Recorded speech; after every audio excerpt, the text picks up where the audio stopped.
గత ప్రభుత్వంలో ముఖ్యమంత్రిగా ఉన్నటువంటి కేసీఆర్ 66 కోట్ల రూపాయలతో కొనుగోలు చేసినటువంటి కార్లను అసలు ఎందుకు కొనుగోలు చేయాల్సి వచ్చింది? ఎలా కొనుగోలు చేశారు? అనే దాని మీద ఒక విచారణ చేయాలి. దానికి సంబంధించి నివేదికను సిద్ధం చేయండి అని చెప్పి సీఎం రేవంత్ రెడ్డి అధికారులకు ఆదేశాలు జారీ చేశారు. వాస్తవానికి 22 ల్యాండ్ క్రూజర్ కార్లు కొనుగోలు చేసి దానికి సంబంధించి బుల్లెట్ ప్రూఫ్ పనుల నిమిత్తం గన్నవరం సమీపంలోని వీరపనేనిగూడెం దగ్గర ఒక కంపెనీలో ఆ పనులు జరుగుతున్నాయి. వాస్తవానికి ఈ విషయం ఎవరికీ తెలియదు. కానీ రేవంత్ రెడ్డి గారి నోటీస్కి వచ్చిన తర్వాత ఆయన బహిరంగంగానే దీనిపై వ్యాఖ్యలు చేశారు. ఇలాంటి సందర్భంలో అసలు రేవంత్ రెడ్డి చేసినటువంటి వ్యాఖ్యలు నిజమేనా? ఆయన ఎందుకు అలా మాట్లాడారు? ఒక ప్రభుత్వంలో ముఖ్యమంత్రి హోదాలో ఉన్నటువంటి వ్యక్తి అంత ఖర్చు పెట్టి కార్లను ఎందుకు కొంటారు అనేది కూడా బాగా వినిపించింది. ఆ విషయంలో కొన్ని పార్టీలకు సంబంధించినటువంటి నేతలు రేవంత్ రెడ్డి గారి మీద కూడా ఒక రకమైనటువంటి అభిప్రాయాన్ని వ్యక్తం చేశారు.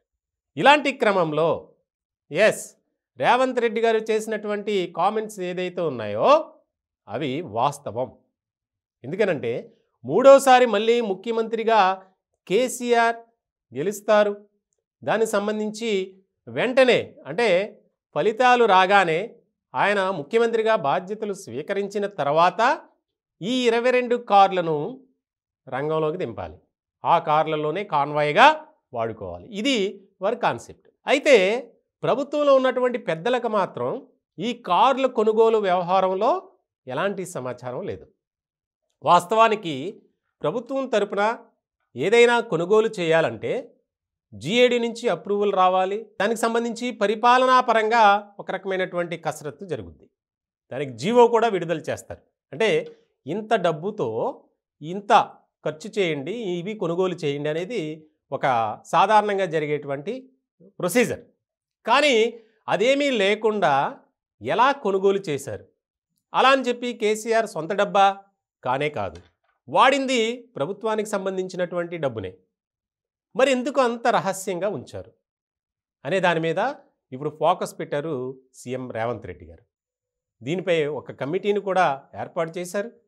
ముఖ్యంగా ఏదైతే 22 కార్లు వీరపనేనిగూడెంలో ఉన్నాయో వాటిని రప్పించేందుకు, తదుపరి అసలు ఎలా కొనుగోలు చేశారు, ఆ ఇన్వాయిస్లు ఆర్డరు అన్నీ ఉంటాయి కాబట్టి వాటినన్నిటినీ పరిశీలించి దాని మీద సమగ్రమైనటువంటి ఒక నివేదికను ఇవ్వండి అని చెప్పి ఉన్నతాధికారులకు ఆదేశాలు జారీ చేశారు.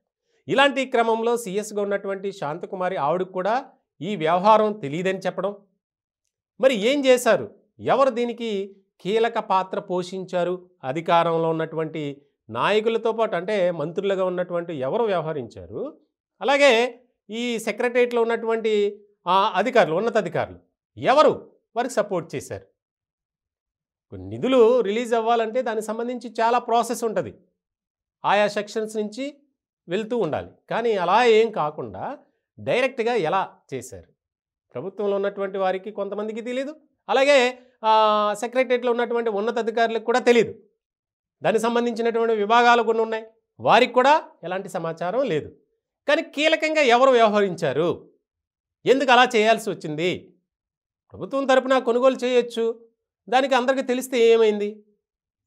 నేనే కార్లు కాన్వాయ్కి సంబంధించి కొత్త కార్లు కొనండి అని చెప్పి అటు నాయకులు, ప్రభుత్వంలో ఉన్నటువంటి కొంతమంది పెద్దలు, అట్లానే ఆఫీసర్స్ కూడా చెప్పినటువంటి పరిస్థితుల్లో రాష్ట్ర ఆర్థిక పరిస్థితి బాగోలేదు, ఈ ఒక్క కారణంతోనే నేను ఖర్చులకి పోలేదు అని ముఖ్యమంత్రి రేవంత్ రెడ్డి గారు చెప్తున్నారు.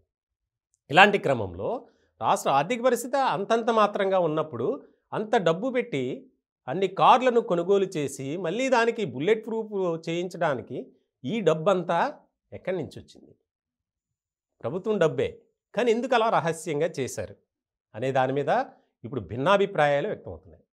దీనికి సంబంధించి ఇప్పటికే బీఆర్ఎస్లో ఉన్నటువంటి కొంతమంది నేతలపై అనేక రకాల ఆరోపణలు, దానికి సంబంధించి నోటీసులు, పలు కేసుల్లో A1లుగా ఉన్నటువంటి పరిస్థితి.